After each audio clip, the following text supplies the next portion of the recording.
Welcome back to the Iconic Wealth for Women podcast. Today, I want to talk to you about 5 reasons you must have a business plan. Now, why do I bang on about this slightly? Because 60% of new businesses fail in their first 3 years. But when you do research around the topics and why businesses fail, the most 2 common reasons are business planning, so having no plan, and cash flow. And cash flow is affected often by the business plan not being in place.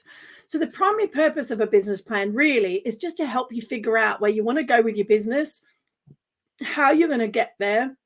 It helps you set your direction and obviously determine a winning strategy just for you. This is personalized to your growth, where you want to go. And a solid business plan is going to help you set yourself up for success because you're going to have some foundations and an unbeatable company in place. So let me talk to you really about the 5 core reasons why you should spend time creating a business plan, and how we can help you do that relatively effectively. So the first thing is it creates, like I said, that roadmap for your business. So when you think about a business plan, think about it like a GPS. It's going to help you get to where you want to go. A good business plan guides you through those stages and starting and managing and stopping your business. It also creates small steps and incremental moves to get to your end goal, like a sat nav does through streets, and it avoids pitfalls and it detours you when you need to. But the end goal is the same. And then I want you to think about it's not as hard as you think. So the second reason most avoid a business plan is because they think it's hard work. They think it's going to be hard to do. But a business plan really is just a written tool about your projects the next 3 to 5 years that get you to where you want to go, and ideally makes you money and grows your revenue along the way. So I want you to think about a business plan like a living project, because it's not a one-time document. You should be able to create it and edit it and change it and adapt it.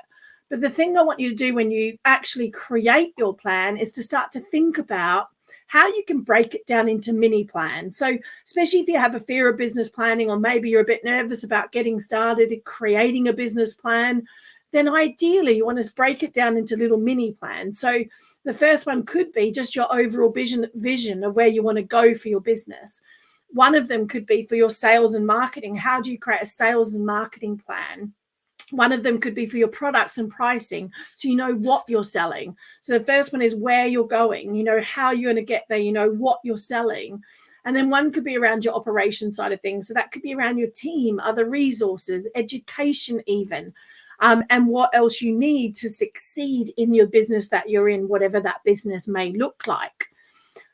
So that's the second reason. The third reason is it's going to help you reach your milestones. Now, as a well thought out business plan, it helps you to take a step back, think objectively about the key elements of your business, and informs you about making decisions on your way to where you want to go. But also it helps you plan resources. It helps you look at what are the next projects you should be working on.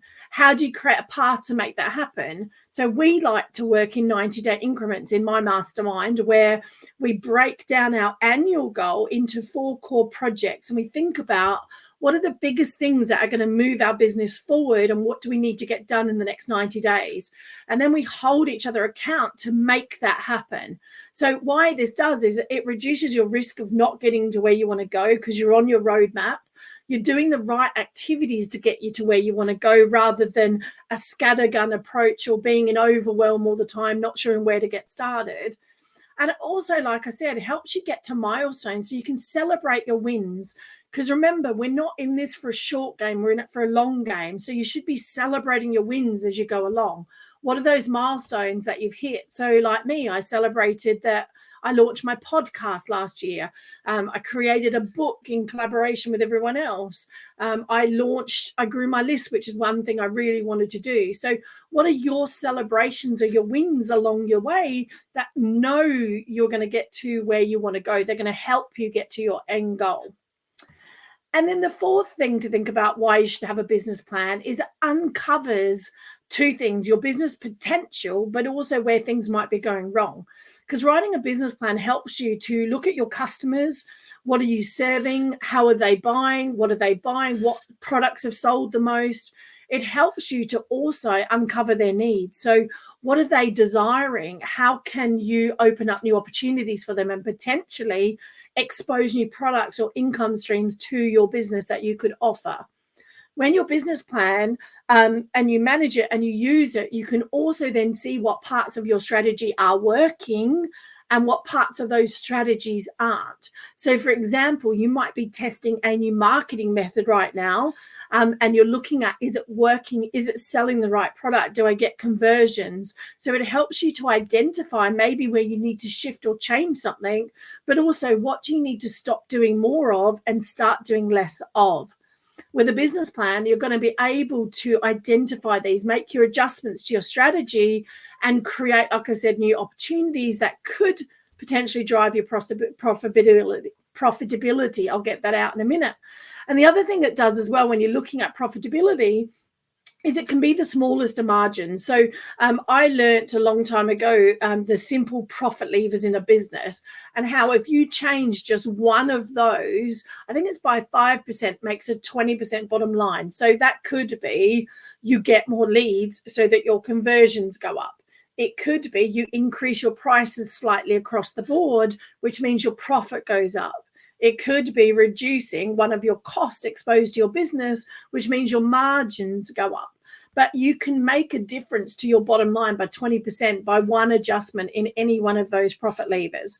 So again, with a good business plan, you can see that. You can see where you don't have to work harder sometimes. So I hear a lot of people talking in their business about working harder.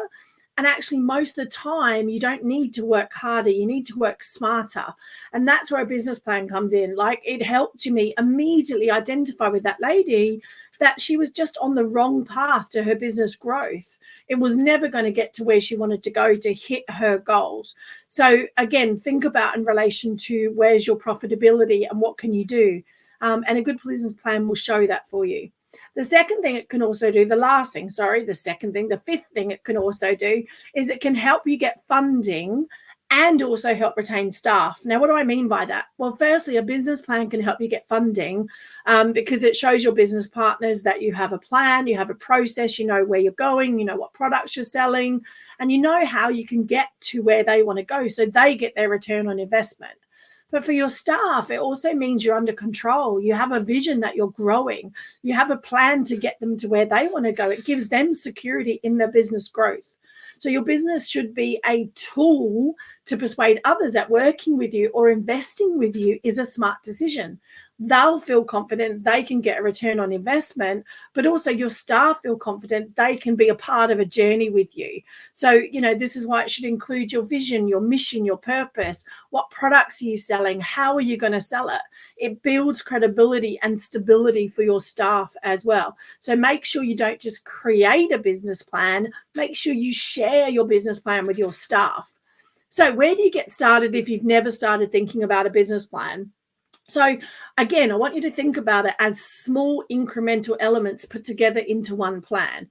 So you want to start with your overall vision, your overall business strategy. What's your vision? What's your mission? What are your values? What are you living by? What are you trying to achieve? What's the end goal of actually what you want to do and the impact you want to have on society? So, and then around that, you create your future vision. So ideally 1 year, 3 year and 5 year goals. Some people go to 10 years. It depends on the business and where you're at the moment, how far down you are. If you're just starting your business or maybe only in year one, probably only go to about 3 years because you really don't know where your business is going yet. But have at least a 1 year and a 3 year business plan. So think about that vision. So what I like to do is think about the question, what does it look like to win? How do you know you created your success? So in my business plan, I was talking on stage after being 5 years in my business, and this was the 5th year running of my big event that's growing each year. So I was on stage talking about my success. So how are you talking about your success? And then you want to break that year goal down into your core project. So how do you know you're going to hit your 1 year goal?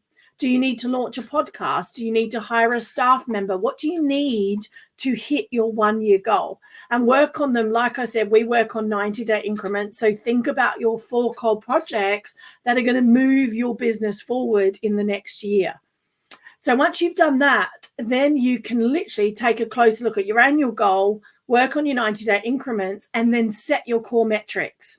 So what are the core metrics to measure that success? This creates your overall business strategy. So you've now literally identified where you want to go, what the end vision is. You've identified your next year's goal, and then you've started to identify your 90-day incremental focus. So that's your focus, so you can keep on track, like your GPS. How do I get to this part to get to that part? And then you should have some metrics around it. So for example, if one of your goals is to get more visible, it could be you need 4 speaking gigs or whatever that looks like for you. One of my goals last year was to very much get more visible, and I identified launching my podcast as one of them. You're listening to this, aren't you? Another one was to be part of a book collaboration. Now, originally that was going to be my own book, but I got into a collaboration instead. That's fine. I launched a book last year. So what are your core metrics that are going to measure that success? That's the tangible outcome. So it could be growing your list from a certain number to another number. It could be taking your staff from 4 staff to 5 staff or 6 staff or 7 staff. What are your core metrics to measure the success to hit you where you want to go for the year? So, and then the next section of your business plan should be your marketing plan. So that's looking at things like, who do you serve in the marketplace? What sort of problem do you solve in the marketplace? Who is your ideal client? What are your core marketing messages and the positioning in your marketplace? So this is basically your foundations for your marketing in relation to getting out there and actually showcasing what you do from a marketing perspective. The next stage could be around products and pricing. So what packages are you selling? What services do you offer at the moment? What price point are they at? How does the customer journey flow? Like, where do they come into your business? How do they convert into your other products and pricing? So you want to create yourself a little mini products and pricing strategy. What are you selling? Can you hit your target with those products and pricing? Like I said earlier, how does the customer journey flow from one to the other? And then you want to look at your sales. What are your activities you're going to do to make sales? So how do you sell? Like, what's your conversion method? Do you do webinars? Do you workshops? Are you on calls? Do you go do client visits, proposals? What are your sales activities that are going to make you sales? And what do you need to have in place? So maybe you need a new funnel in place, a lead magnet for lead generation. What are the activities you need to have to actually create your sales strategy? And then lastly, you could have an operations side of things. So that's thinking about things like your systems in your business, your staffing. So one of the things I've done a lot of over the last 6 months is look at systems and scalability. I want to really scale next year. So I needed to take a step back in my business to look at some of my systems and processes. So now I've got an operations person. She takes on some of these systems and processes and resources. So what is your growth for next year that you need to hit your income goal? What do you need to have in place? So again, like I said on my previous podcast, if I dropped 100 clients onto your lap tomorrow, could you cope with them? What's your onboarding process? What's your payment processing? What's your system for delivering your program? How are you actually selling? What are you doing? So do you have your operations in place? And what's your one pager that sums it all? So ideally, you want to have a summary page that just kind of gives you a big vision of where you're going and what you're doing. And hopefully that's been helpful. I wanted you to think about why you need to have a business plan, why it's so important. I see a lot of, especially women in businesses, avoid this because they think it's complicated or they just don't know how to get started. So I just recently ran a 2-hour workshop around this exact thing, creating your business plan for the year. And I want to give it away for free to you. There's a link below or around this podcast or video, whichever you're watching, so that you can go deeper into creating a robust business plan that helps your growth and success moving forward. Now, I didn't get started in the online coaching space doing this sort of thing. I got started running a real business. So I was in real estate for a long time. And I worked in from my way up from the bottom. So I was just a sales negotiator when I started.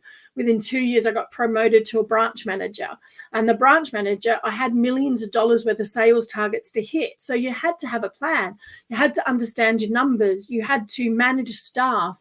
You had to also then understand what activities they did that got us the result. So you could track and follow, knowing full well that if you just did those activities at the front end, the rest of the sales would follow through.